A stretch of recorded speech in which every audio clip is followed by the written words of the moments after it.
In this video lecture, we are going to look at for loop in Java programming.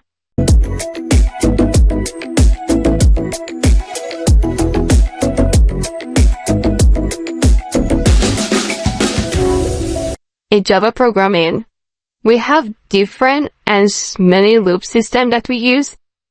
So we've treated while loop and you really understood that. I believe that you can be able to understand for loop this time around.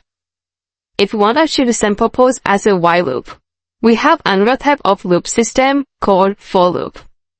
It is very straightforward and it just works exactly the same like while loop.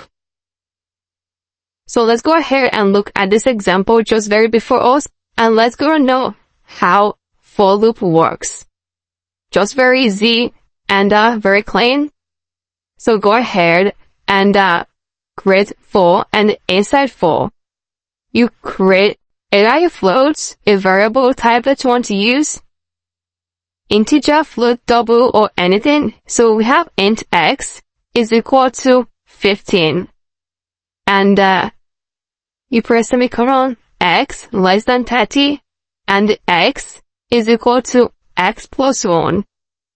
So what this means is that first of all, you initialize. Remember, in while loop, you do this outside. But here, we initialize everything inside the for. So, set x equal to 15. Then, given a condition that x should be less than 30, then x should increment plus 1. Let's go ahead and check it out. Go ahead and run this code. You see, we just got exactly the same thing.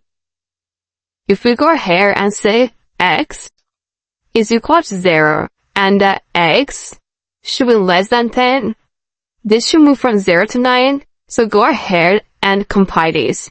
You see that? 0 to 9.